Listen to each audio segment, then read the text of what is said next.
falar, mas não falei, tá? Melhor deixa. É. Ó, antes de entrar especificamente na eleição e na vitória do Augusto, eu queria aproveitar para fazer um fechamento da minha ideia sobre a gestão do Duílio, tá? Que encerra também a gestão da... Produção, se tiver a imagem do Duílio, coloca. Se não tiver, tira o Augusto. Que encerra a gestão da renovação e transparência. Muito bem pontuado, Jardel. Primeiro o seguinte, para falar da gestão do Duílio. Muita gente fala e repete por aí que o Duílio é o pior presidente da história do Corinthians, o que eu frontalmente discordo e discordo bastante. O Duílio, numa gestão de 3 anos, ele dobra as receitas do Corinthians, por mais que a gente vá em algum momento questionar que, mas tem jogador, tá, cara, faz parte do jogo, é o que ele tem para, né? É as cartas que ele tem para jogar, tem que jogar com elas. Mas ele dobrou as receitas do Corinthians, inclusive isso é um ponto que o Augusto Melo rechaça muito, um pouco da importância e tal, que o Corinthians está sem credibilidade no mercado, uma série de coisas, e que eu não acho que faz sentido, até porque, né, se um gestor em 3 anos dobra a receita do clube, não dá para dizer que... A camisa do Corinthians, se não me engano, voltou a ser a mais valiosa, né? Tem um negócio mais valiosa, exatamente. Então, assim, é fato, né? É fato, a gente está falando aqui de números, pelo menos o que é apresentado, né, na mídia e tudo mais, no conselho, que o Duílio, olhando para esses dados, ele dobra a receita do Corinthians nos 3 anos, diminui muito pouco a dívida, é verdade, só que é uma coisa que eu também, o Diegão falou, de números, trabalhar com números é o meu dia a dia, também é uma coisa que eu gosto muito, e em 3 anos, uma dívida de quase 1 bilhão, ela come pela perna em juros, né? Se você pegar a Selic aí nos 3 anos somados aí de juros que o Corinthians tem que pagar dessa dívida, é uma coisa absurda. Então, boa parte da redução da dívida que poderia acontecer, ela vai para os juros, né? Então, assim, é muito dinheiro indo pelo ralo, né? É muito dinheiro indo pelo ralo. E assim, Jardel, deixa eu só abrir um parênteses aqui, e a gente, até nessa live, já criticou o Duílio, né? Fizemos várias críticas ao Duílio ao longo das lives lá no Ultimão, mas a gente tem um compromisso com a verdade, de falar o que é certo, o que é justo, e até por desconhecimento, e não me considero um cara especialista, não sou, mas eu acho que até por desconhecimento da maior parte do público, da torcida, tem algumas coisas que são vendidas de forma errada, tá? Por exemplo, isso não implica que a gestão possa ser classificada como ruim, pode, tá? Mas, cara, e aí eu tento trazer para a realidade nossa do dia a dia, de como é que isso funciona. E, Jardel, me ajude para eu não falar bobagem. Eu compro um apartamento de 200 mil, ele vale 200 mil, mas eu financiei ele pela Caixa. Automaticamente, eu já tenho uma dívida que eu vou ter que pagar 600 mil, mas a minha dívida é de 200, porque se eu tiver 200 hoje, eu quito minha dívida. Então, minha dívida eu vou dar um exemplo. Eu vou dar um exemplo próprio, tá? Eu passei por isso. Eu comprei um apartamento lá em Mossoró, no Rio Grande do Norte. 2 milhões, não foi esse? 2 milhões? Não, esse foi um pouco menor. Foi 1 milhão e 800. Vou falar, daqui a pouco o pessoal está acreditando, né? Mas eu comprei, eu não vou falar em valores para vocês não saberem, né, quanto eu ganho. Mas falando sério agora, eu comprei por 1x, financiado ele ia custar 4x. 4x eu ia dever se eu fosse pagar ele em 30 anos. Só que eu quitei ele em 4. Eu paguei quase 2x para poder quitar, entende? Mas como eu quitei antes, então assim, isso é muito volátil, depende muito de quando você vai quitar, a forma que você vai quitar. Então, por exemplo, quando alguém fala assim, mas a Neoquímica é uma dívida de 700 milhões. Pô, gente, vamos pensar aqui. 700 milhões, é verdade? É verdade, tá bom. Custou 1 bilhão, mas aí 300 e poucos milhões vieram daqueles CIDs lá, da história da Copa do Mundo, que o Corinthians tinha direito e tal, ficaram 700 milhões. Desses 700, a metade já tem de name rights. Por que as pessoas não falam? Entende? Então, se eu estou falando de dívida, é o que eu não tenho e tal, então já tem a metade. E se eu quiser quitar, como eles estão projetando quitar antes, com alguma grana, com alguma saída, dá para quitar antes, que não vai ser esse valor todo, porque esses juros são abatidos. Naturalmente, esses juros são abatidos. Então, assim, tem muita conversa nesse... O que eu quero dizer é que o jogo de número ele é usado de acordo com... sem dúvida. Então, assim, voltando a trazer para o exemplo que eu estava dando, eu comprei um apartamento de 200 mil, estou devendo 200 mil. Se eu tiver 200 mil amanhã, eu quito o apartamento. Exatamente. Tá, ele avisa, ele vai custar 200. Aí o que está sendo vendido para a torcida? Poxa, como é que o Diego comprou um apartamento, a Neoquímica Arena, para dever 200 mil? Aí o Diego tem um salário de 20 mil por mês, chega no final do ano, está devendo 190 da Neoquímica Arena. Não faz sentido. Faz, pessoal, porque como o endividamento é muito longo, o que você está pagando agora é juros. Só juros. É juros. A amortização, ela é muito pequena. E é isso que acontece com o Corinthians. Repito, não significa que nós estejamos dizendo que o Duílio e o Andrés fizeram bons negócios, mas estamos dizendo que muitas vezes os números são apresentados de uma forma a colaborar, a defender a ideia que a gestão é ruim. É só isso que a gente está querendo dizer. E a forma que se vende. Nós vimos a entrevista, eu tenho certeza que todo mundo que está aqui viu, se não na íntegra, boa parte da entrevista do Wesley Mello, que é ainda, né, o diretor financeiro da atual gestão, e vimos do Rosala, né, que é agora vai ser o novo diretor financeiro do Augusto Melo, e os dois colocaram seus pontos, os dois tinham muita razão em coisas que falavam, só que é a forma que se vende. Você pode, né? É aquela história, o próprio Rosalo usou e eu gostei, achei interessante, que ele falou assim: ó, ele colocou um negócio aqui muito colorido e muito perfumado, que faz sentido, que é o cara da situação, e ele também colocou uma coisa muito preta e branca, né?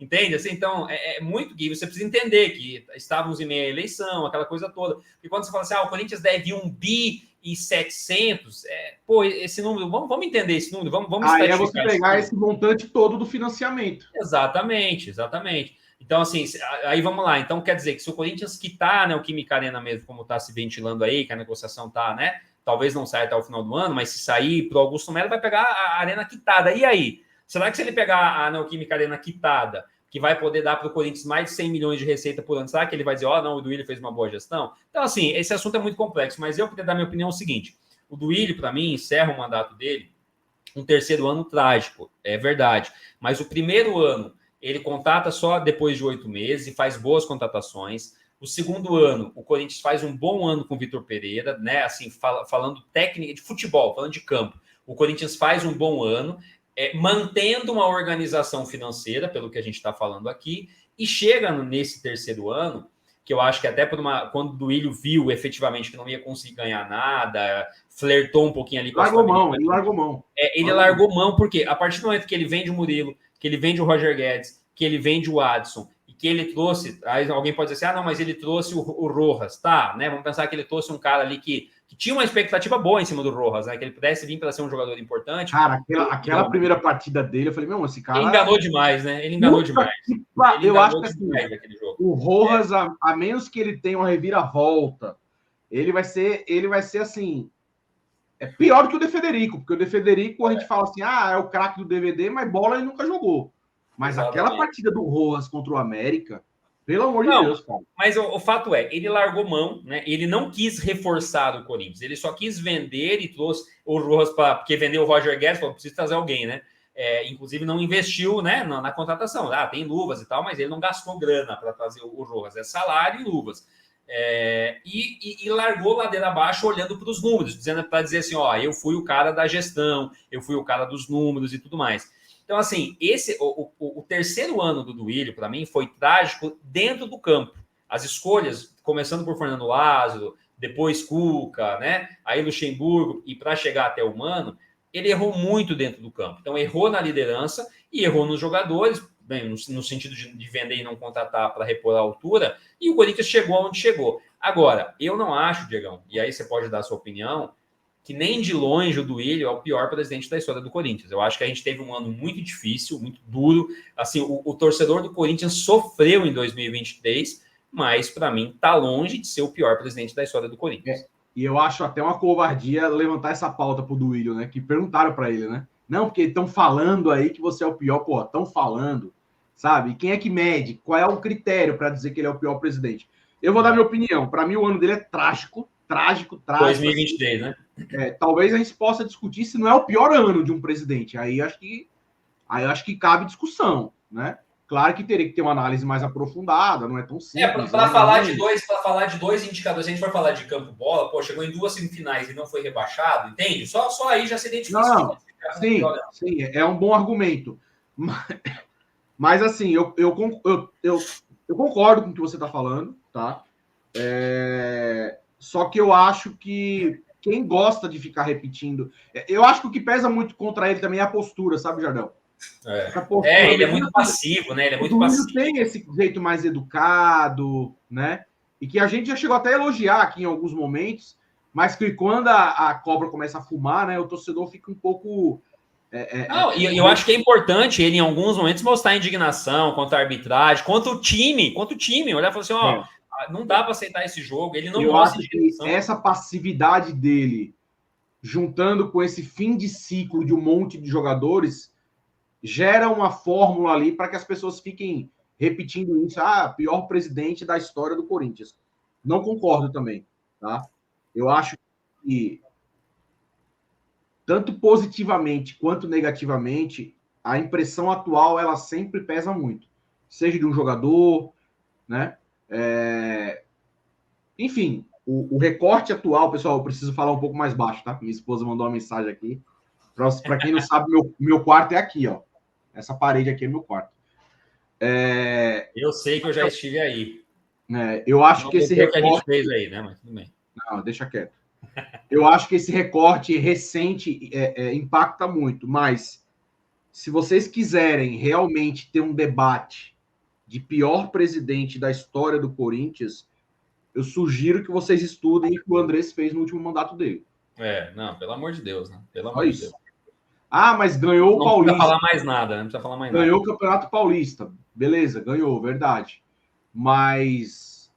E vocês sabem que aqui a gente tem muita responsabilidade sobre o que fala, tudo, mas o que o Andrés fez no triênio de 2018 e 2020, pelo menos desde que eu tenho mais informações para avaliar o triênio de um presidente, para mim, sim, ali é disparado o pior presidente da história do Corinthians. É o Andrés, desse último mandato. Então, concordo com o Jardel. O que pesa para o Duílio é esse último recorte dele, o último ano do seu mandato, que é péssimo. Péssimo, péssimo, péssimo. Mas não é popular dizer isso, mas o Duílio vai deixar, sim, algumas coisas boas para o clube. E eu concordo com o passapano do Jardel. E digo mais, mas só para encerrar, Diegão, e digo mais. Se o Duílio realmente quitar a Neoquímica Arena, o acordo que eles fizeram e tal para quitar, na minha opinião, ele vai subir muito ainda no conceito final desse último ano, porque vai continuar sendo um ano muito trágico dentro do campo, mas eu acho que o saldo dele final fica muito melhor com a Neoquímica Arena quitada, tá? Então acho que isso ainda pode, né? Essa história ela pode ainda ficar, parafraseando o Rosala, né? Pode ficar mais colorida ainda. E aí, só para encerrar sobre a renovação e transparência.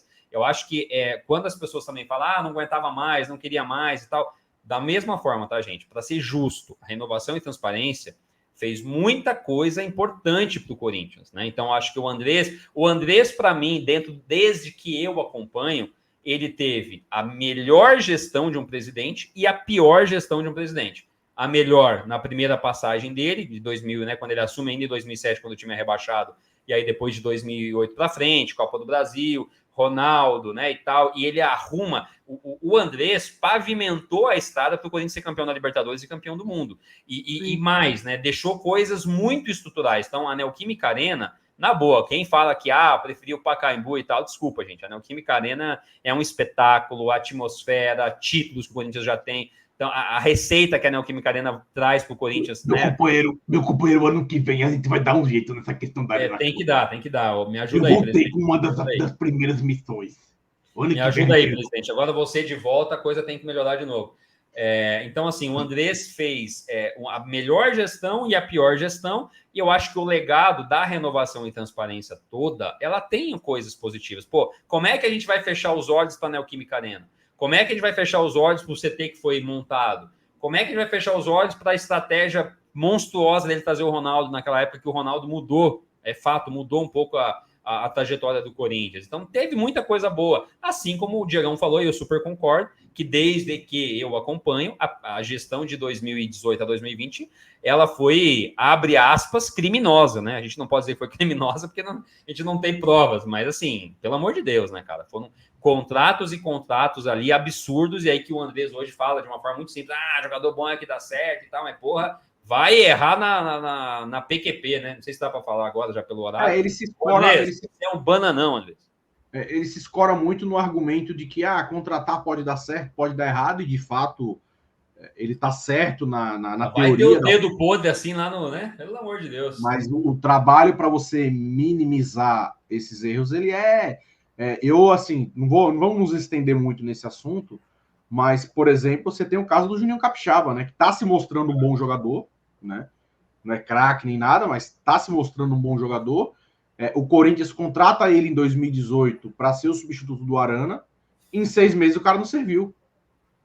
Ou seja, qual foi a convicção que contrataram o cara? 6 meses o Capixaba já estava perambulando, indo para o Grêmio, depois foi por empréstimo para o Bahia, jogou no Fortaleza, tá no Red Bull Bragantino. Então, assim, se eu for falar das cagadas do Andrés de contratação, a gente passa aqui, a gente vira a noite. Então, essa retórica de Duílio, o pior presidente da história, eu acho que na raiva do momento desse ano, que é o recorte atual, eu entendo de verdade o torcedor que diz isso. Mas, para a gente fazer uma análise fria, eu diria que não tem nem comparação. Pegar o triênio do Duílio. Embora o Duílio tenha sido o gerente dele, né, Jardel? Mas sim, o gerente sim. Não é... Ele não é mas a gente sabe que quem assina é o presidente. E outra coisa, só para a gente ficar nos números bem simples, né? O Andrés dobrou a dívida do Corinthians, o Duílio dobrou a receita. Então, se a gente ficar só nesses 2 números frios, assim, já não dá para, né? Já não dá para dizer que é o pior presidente da história, né? Mas o Andrés não é um paulista, pelo amor de Deus, né, gente? Pelo amor de Deus.